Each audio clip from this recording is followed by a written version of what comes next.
Selamat pagi dan salam sehat kembali. Kita bertemu di channel YouTube TBKK Japiter Tinambunan.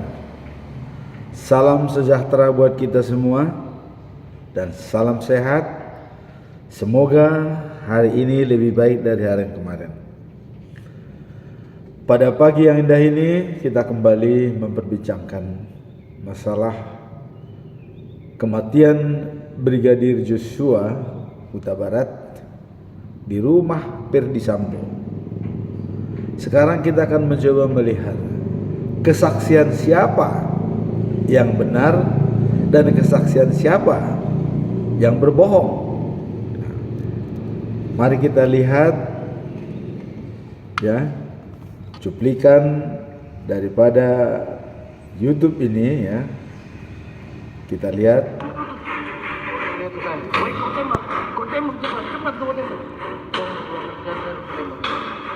Sidang kasus pembunuhan berencana Brigadir Yosua dengan terdakwa Richard Eliezer, Ricky Rizal, dan Kuat Ma'ruf kembali digelar di Pengadilan Negeri Jakarta Selatan 7 Desember 2022. Dalam sidang itu, Ferdy Sambo masih berusaha untuk membangun narasi bahwa ia tidak memerintahkan Richard Eliezer untuk mengeksekusi Yosua di rumah Duren 3. Saat ditanya hakim, Ferdy Sambo menyangkal adanya perintah pembunuhan. Ferdy Sambo hanya meminta Richard untuk menghajar, bukan untuk membunuh. Sambo juga berulang kali menyebut alasan emosional saat bercerita tentang pembunuhan Yosua. Saya kemudian berhadapan dengan Yosua. Saya sampaikan ke Yosua, kenapa kamu tega sama ibu? Jawaban Yosua tidak seperti yang saya harapkan. Dia malah menanya balik, ada apa komandan? Seperti menantang. Saya kemudian lupa, saya tidak bisa mengingat lagi. Saya bilang, kamu kurang ajar. Saya perintahkan Richard untuk ajar, Cak. Bagaimana cara saudara memerintahkan Richard? Hajar, Cak. Kamu hajar, Cak. Kemudian ditembaklah Joshua sambil maju sampai roboh yang mulia. Itu kejadian cepat sekali, tidak sampai sekian detik karena cepat sekali penembakan itu. Kemudian saya kaget, kemudian saya sampaikan stop, berhenti. Begitu melihat Joshua jatuh, kemudian sudah ada berlumuran darah, saya jadi panik yang mulia. Sementara itu, Eliezer saat bersaksi untuk terdakwa Ricky Rizal dan Kuat Ma'ruf pekan lalu menyebut bahwa Sambo memerintahkan dirinya untuk menembak Yosua. Sambo bahkan turut melepaskan tembakan untuk menghabisi Yosua. Itu masuk, itu Pak Efes langsung lihat ke belakang yang mulia. Baru, sini kamu. Ayang, skincare makeup aku habis. Ayang jajan. Itu masuk, itu Pak Efes langsung lihat ke belakang yang mulia. Baru, sini kamu. Baru langsung pegang ini lehernya. Langsung pegang lehernya. Oh sini. Berutut kau, dorong ke depan ini. Berutut kau situ, berutut. Disuruh berutut. Wih, kau berutut. Baru dia lihat ke saya. Wih, kau tembak cepat, cepat kau tembak. Saya langsung keluarkan senjata, saya langsung tembak yang mulia. Saudara menembak saudara korban, saudara Joshua, jarak berapa meter? Sekitar 2 meter yang mulia. 2 meter. Oke, kemudian Jatuh yang mulia. apa yang diteriakkan oleh korban? Cuma ada suara mengerang aja. Ah, begitu yang mulia. Terus? Jatuh langsung di samping tangga itu yang mulia. Kemudian? Habis beliau jatuh, almarhum jatuh, Efes ini langsung maju yang mulia. Saya lihat dia langsung pegang senjata. Dia pegang senjata dulu, dia ke arah almarhum, dia ada sempat tembak yang mulia ke arah almarhum. Tim Liputan, Inkiran.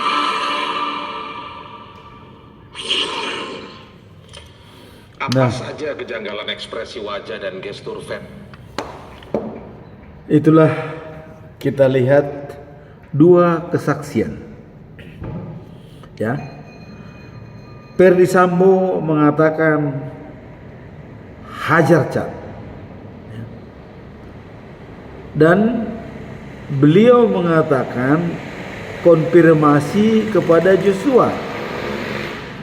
Artinya katanya sempat bertanya, ada apa Joshua?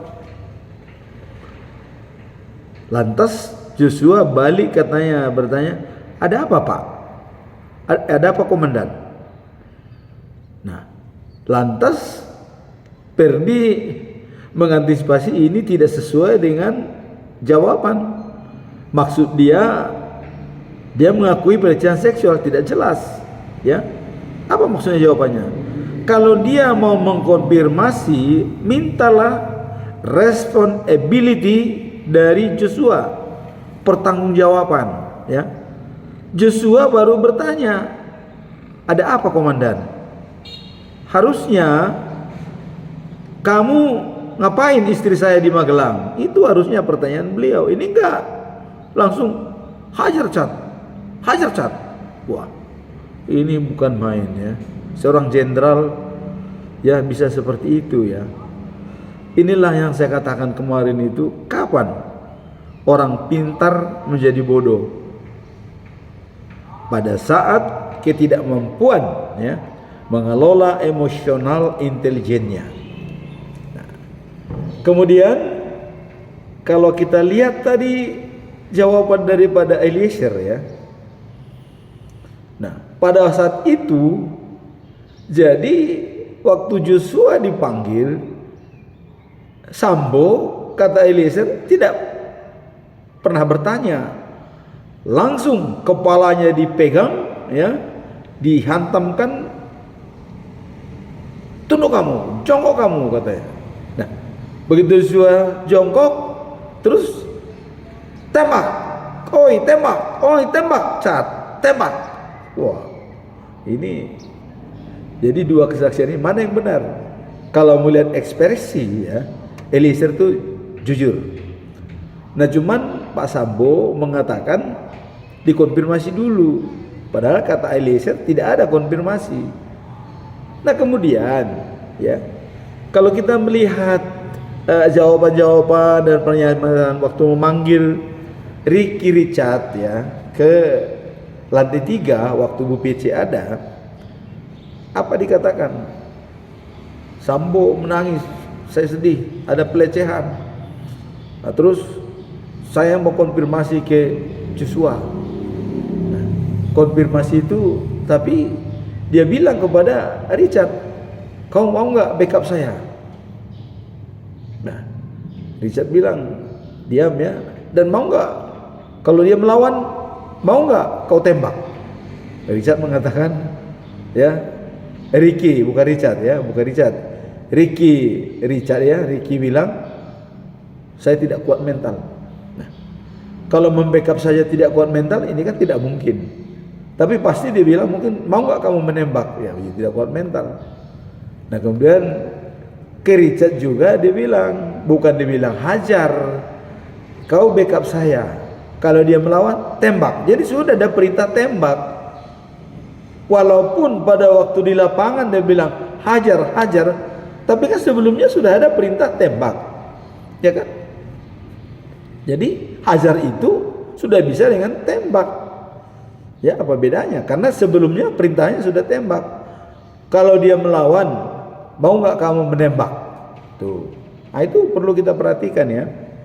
Nah, kemudian setelah dikonfirmasi oleh jaksa pada waktu sidang tanggal 8 ya, atau kemarinnya setelah tanggal 7 ya, ditunjukkan senjata.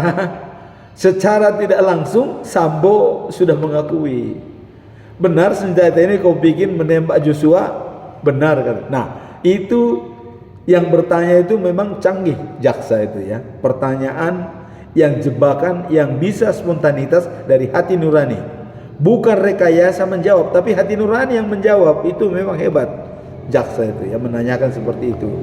Nah, jadi kesimpulan kita sementara ya, nanti hakimlah yang akan ya menganalisa dengan baik dari seluruh rangkaian kejadian ini. Tapi kalau kita melihat ya,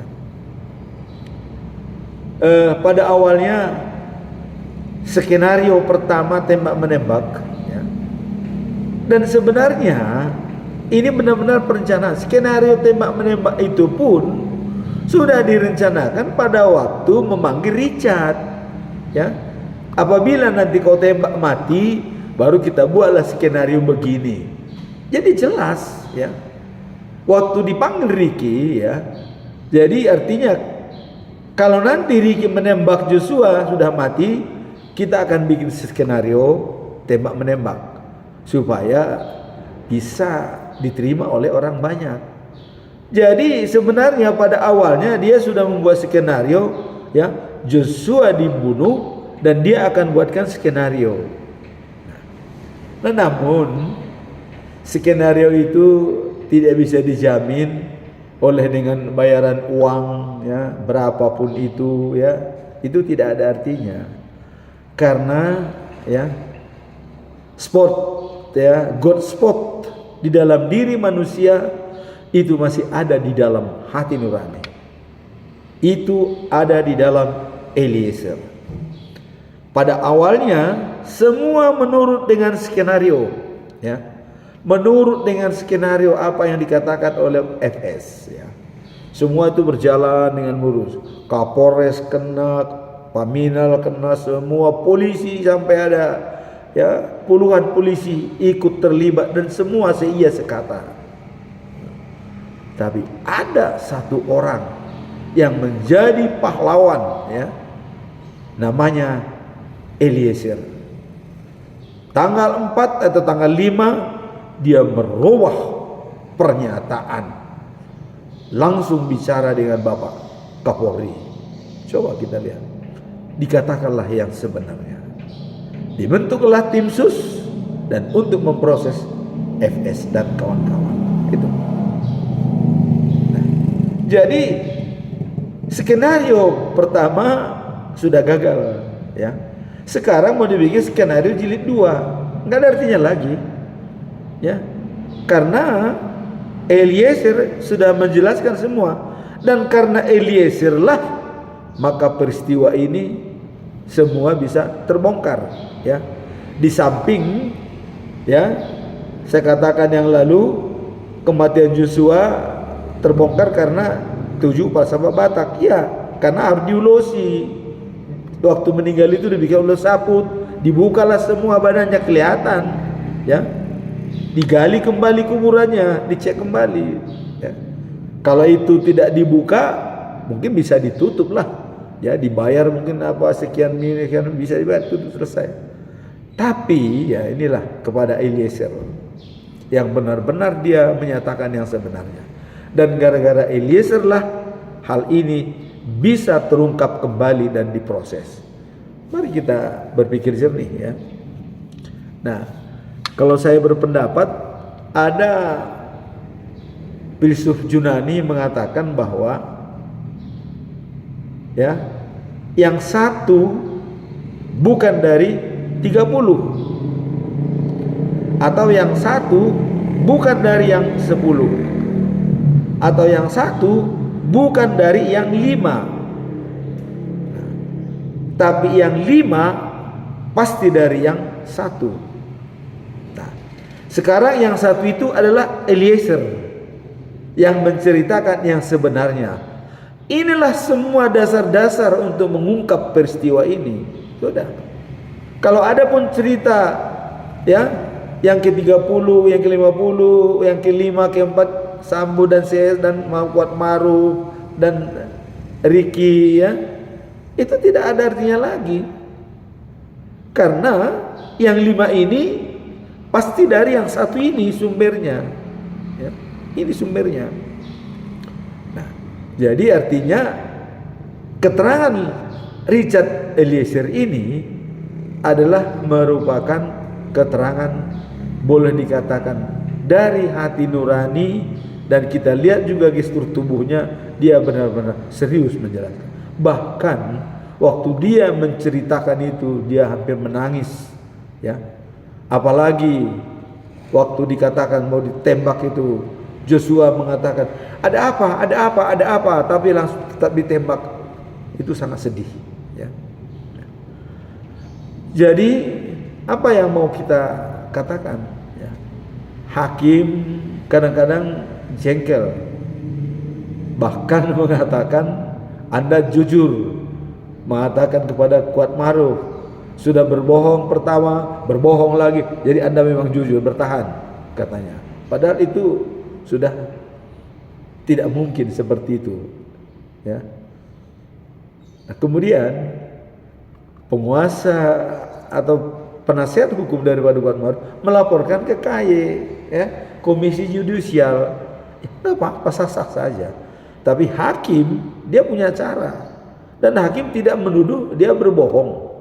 Cuman dia bilang Anda tuh konsisten karena skenario pertama sudah berbohong, ini pun mungkin berbohong lagi, ya. Jadi itu berdasarkan fakta di persidangan. Masa jarak 2 meter, ya, dekat dengan almarhum, ada tembakan, kok tidak mendengar, tidak melihat? Wah, bukan main. Tapi nggak apa-apa, ya. Eliezer sebagai justice collaboration dia memang benar-benar adalah bertanggung jawab. Coba kita lihat, ya. Dia mengatakan dengan yang sebenarnya, dan dialah yang membongkar ini supaya masuk dalam ranah perang. Kalau tidak, tadinya kalau Eliezer tetap tadinya bertahan, tidak jujur, ini nggak akan terbongkar. Tidak, pasti ditutupi semua, ya. Tidak. Tapi karena Eliezer jujur, dia menulis secarik surat dan dibaca oleh Kapolri, maka Kapolri langsung membuat tim khusus untuk memproses FS dan kawan-kawan. Itulah, ya. Jadi kesaksian mana yang benar dan yang jujur, ya kita sudah melihat sendiri dalam persidangan pun, ya, sudah banyak yang terjebak, ya. Pak Sambo sudah terjebak dengan jaksa, ya. Kemudian kata-kata waktu memulai rencana pembunuhan pun sudah kejebak, ya. Bukan mengatakan kalau Eliezer nanti, kalau saya nanti klarifikasi ke Joshua, kalau dia melawan berani kau tembak, bukan berani kau ajar, tidak, tembak. Itu sudah diakui Ferdy Sambo, ya. Kemudian sudah pegang pistol, ya, di lapangan, hajar itu ya pasti ya tembak. Pakai apa dia hajar? Dia nggak pakai pisau, nggak bawa golok, ya hanya senjata. Hajar itu ya sudah jelas tembak. Jadi perintah hajar dan tembak itu sama saja, sesuai dengan awalnya, ya. Karena sudah dimulai waktu Richard dipanggil ke lantai 3, ya. Kalau Joshua melawan, kau backup saya. Berani nggak kau tembak dia? Ya Joshua berani. Berarti hajar di situ ya berapa sih tembak? Sinonim saja, ya. Karena di awal sudah mengatakan tembak. Nah, perintah selanjutnya itu pasti tembak. Nggak mungkin dia hajar pakai apa? Bawa golok nggak ada, kayu nggak ada hanya pistol. Diisi lagi amunisinya ditambah, ya, walaupun tidak diakui, ya. Nah, kemudian yang paling aneh ini, kalau kata pengacara penasihat hukum daripada Brigadir Joshua almarhum, senjata bisa jalan-jalan, ya. Jadi pakai kaki. Senjata Joshua bisa berpindah ke pinggangnya, sementara senjata itu ada disimpan di, ya nggak tahu, mungkin disimpan di mana, kemudian dipegang Sambo, ya, dipegang baru ditembakkan. Karena pada waktu menembakkan ke dinding, senjata Joshua yang dipakai. Padahal dari Magelang senjata sudah diamankan oleh Ricky Rijal, ya, sudah diamankan. Nah, terus bagaimana senjata itu bisa jalan ke pinggang Joshua? Nah, ini jadi sangat aneh, ya.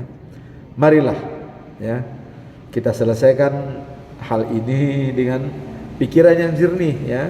Jadi tidak perlu lagi banyak hal-hal yang menjadi pertanyaan bagi masyarakat, karena semua sebenarnya sudah terang benderang, ya.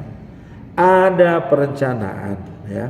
Ada laporan, kalau saya bilang laporan palsu, nanti biar Bu PC lah yang mempertanggungjawabkan di pengadilan, ya. Karena Senin beliau nanti akan ditanya, ya, sebagai saksi. Benar nggak Anda dilecehkan oleh Joshua? Nah, terus sejauh mana pelecehan itu terjadi. Kata Ferdy Sambo, pemerkosaan. Nah, pemerkosaan berarti kalau pemerkosaan berarti berhubungan badan sudah jelas. Ada nggak keluar sperma? Joshua sudah diperiksa, tidak ada. Terus perkosaan yang bagaimana? Perkosaan kata-kata atau perkosaan hanya dalam pikiran? Nah, ini semakin mendalam. Ingat ya, semakin kita masuk dalam satu persoalan ya, kita akan sulit keluar dari persoalan tersebut.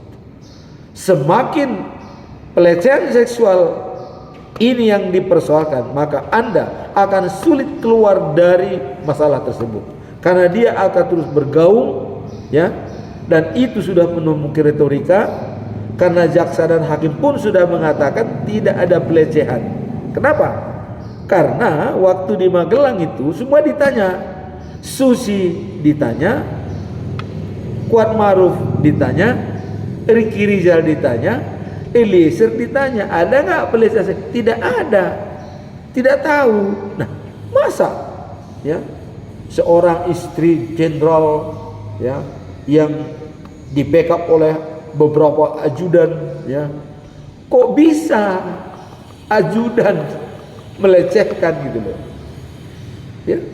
Dan ingat, Joshua itu terbaik ya mungkin di Bareskrim waktu itu, makanya dia dipanggil oleh Ferdy Sambo. Intelektualnya, intelijennya itu, bahkan dia waktu kemarin waktu dia sudah meninggal dapat lulus, dia sarjana hukum ya, lulus dia dapat, tapi dia sudah meninggal. Jadi Joshua itu bukan anak sembarangan ya. Cuman memang dia bilang, waduh saya sangat sedih katanya kepada Pera ya. Ya itulah, mungkin karena sudah ada perencanaan tadi itu, karena saya lihat ini dari Magelang kelihatannya sudah ada perencanaan ya.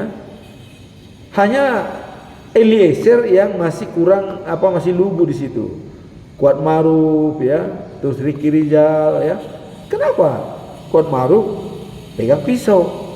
Kenapa? Senjatanya Joshua diamankan oleh Ricky Rizal ya, berarti kan ini sudah ada kontak-kontakan dengan Pak Ferdy Sambo ya, supaya tidak ada perlawanan, dan Joshua sebenarnya tidak bisa apa-apa lagi. Nah, kemudian dibawa dia ke Jakarta, Duren 3, Saguling ya kan, dia kan sudah tidak punya kekuatan apa-apa. Dia hanya menurut saja ya. Dan saya yakin kalau dia dipanggil oleh Ferdy Sambo atau disuruhlah propos ya, tolong panggil itu Joshua, istri saya dilecehkan. Kalau Pak Ferdy Sambo jago intelektualnya, dia pakai orang lain. Kenapa harus seorang jenderal turun tangan ya menghabisi seorang brigadir? Sayang ya. Masih ada kombes anak buah, panggil dia, tolong datang ke Duren 3. Ini Joshua nih kurang ajar, kata istri saya kurang ajar. Periksa, selesai. Ya, ngapain harus kau tangani sendiri Pak Sambo? Ya, kalau bukan ada apa-apanya ya, itu nggak mungkin lah seperti itu. Dan waktu itu Pak Sambo tuh Kadif Propam, wah itu hampir wakil Kapolri itu, kekuatannya itu besar. Dia perintahkan saja siapapun ke rumah untuk klarifikasi, Joshua bisa. Joshua saya yakin dia akan menyerah. Karena waktu dia datang ditanya, ada apa komandan? Ya pasti ditanya, ada apa komandan? Nah, harusnya begitu datang Joshua ya, begitu datang Joshua di Duren 3 pulang dari Magelang, harusnya Ferdy Sambo ya, tapi saya tidak mengajari, tapi ini kalau yang baik itu seperti itu. Kalau kita seorang jenderal ya, panggil semua, panggil ajudan, panggil Susi, panggil Ricky Rizal, panggil Eliezer, panggil Kuat Ma'ruf, hadir Putri Cendrawasih. Tolong ibu, pelecehan ini jelaskan. Ya, kelihatan. Jadi bukan main badminton dulu, nggak ada tuh alasan tuh.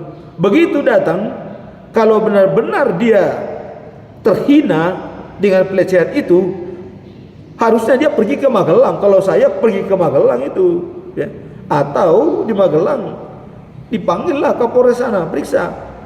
Ya, tapi bukan itu masalah yang sebenarnya. Ya, saya melihat bukan itu. Kalau pelecehan itu benar-benar terjadi, saya yakin Pak Sambo harus marah, benar-benar. Oke, saya setuju. Bapak itu marah. Siapapun tidak mau istri dilecehkan. Apalagi, bila perlu kalau ketemu mungkin hajar ya. Tapi kan ada tangan, ya, ada propos, panggil. Saya yakin dipanggil. Atau sebelum ke propos bicarakan dulu semua, hadir. Coba pertanggungjawaban masing-masing. Apa yang kerjakan di Magelang? Kalian tuh semua kan di Magelang kan saya perintahkan untuk menjaga keamanan. Kok bisa begitu? Nah, itu baru namanya gentleman ya. Tapi ya udahlah ya. Ini sudah terjadi. Dan mau dibikin skenario kedua itu udah nggak berlaku lagi ya. Skenario pertama sudah tidak laku, ya apalagi skenario kedua itu makin jauh. Dan sampai kapan Kuat Ma'ruf dan Ricky Rizal kuat untuk mengatakan yang tidak sebenarnya ya. Dan hakim sampai sedikit emosi. Apa kalian buta dan tuli? Yang benar ya. Tapi kan Ricky Rizal kan masuk polisi kan tes kesehatannya kan ya terjamin. Ya nggak mungkin buta dan tuli atau sakit pendengaran, nggak mungkin ya. Bicaralah yang sebenarnya ya. Dan bagaimanapun Eliezer sudah membuka ya. Dan ikutilah karena Pak Ricky Rizal juga punya anak, punya istri, punya orang tua ya. Anda tidak mungkin lagi berkumpul kembali dengan seperti semula, tidak mungkin ya. Ini sudah, jadi jangan lagi bayangkan ya, kalau Anda nanti berkata tidak jujur ya, dan masih mengharapkan bisa bertemu, sudah habis.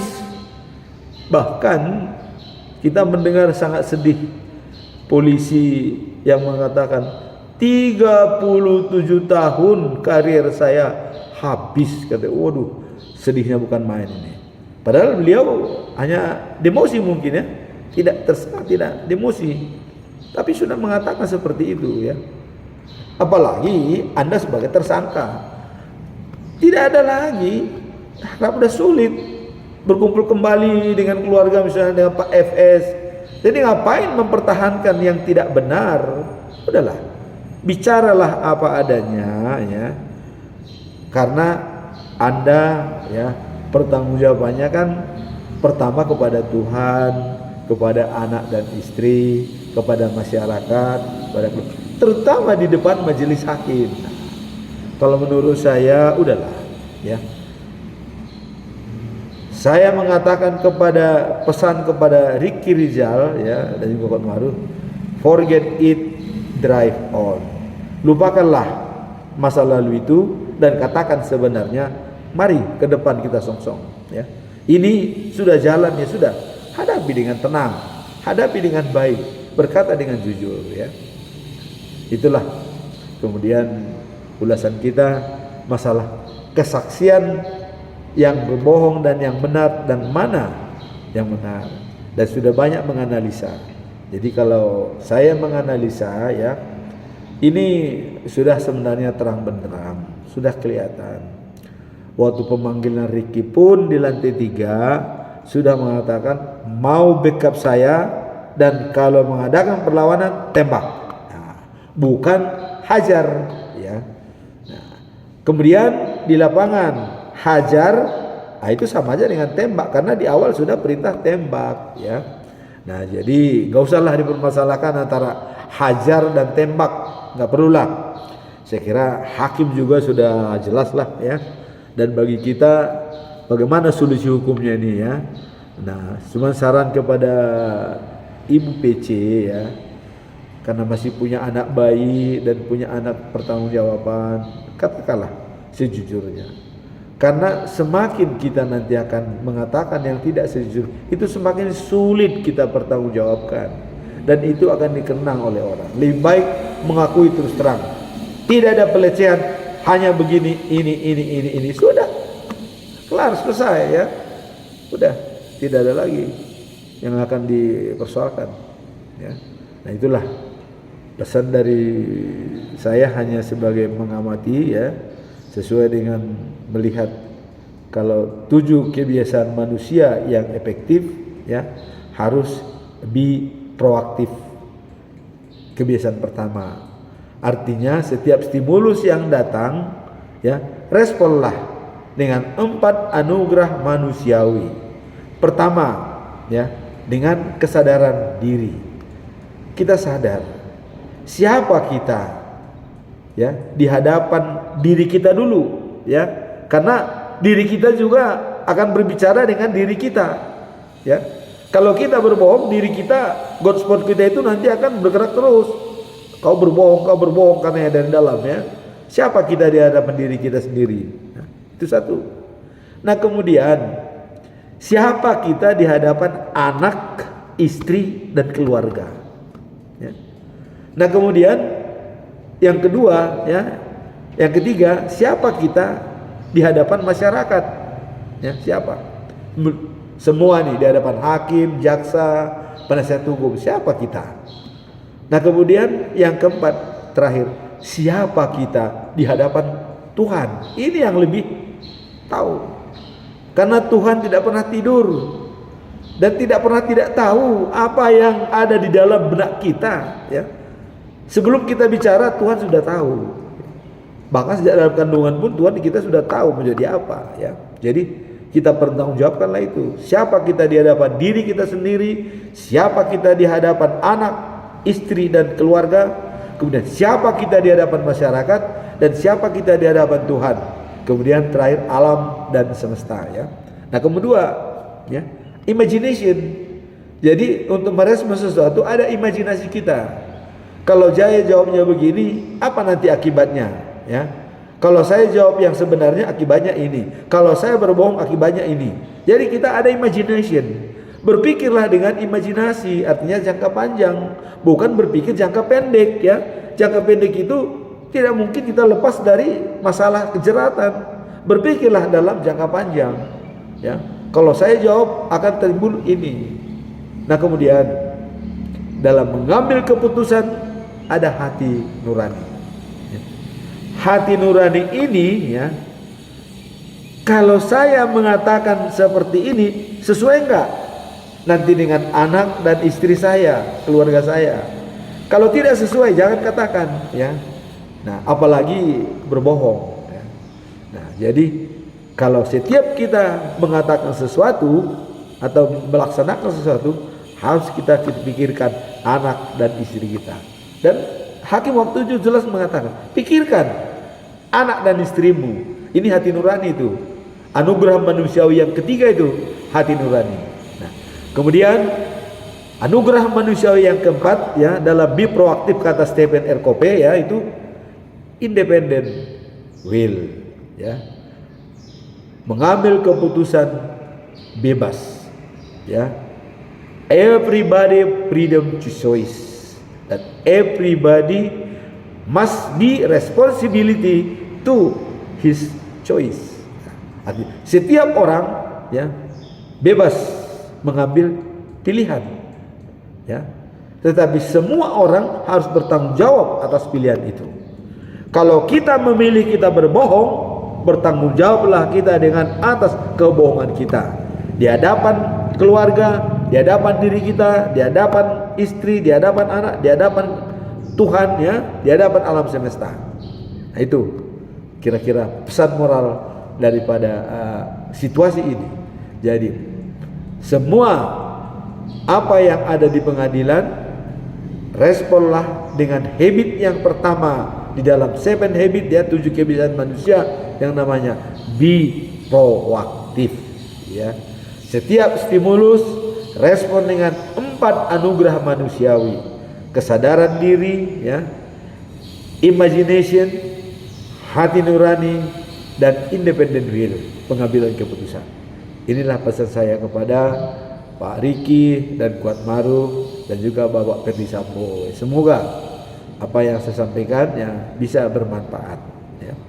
Sekianlah ulasan kita pada pagi ini. Semoga hasil keputusan sidang nanti itu menjadi terbuka dan baik untuk masyarakat dan baik untuk diri masing-masing. Sekian, dan apabila ada hal-hal yang kurang berkenan di hati ya, saya mohon maaf yang sebesar-besarnya ya, saya mohon maaf. Dan channel ini saya mohon tetap ya di-subscribe ya, di-share dan di-like supaya bisa tetap eksis dalam ya pembicaraan kita berikutnya. Sekian dan terima kasih ya. Tuhan memberkati. Amin.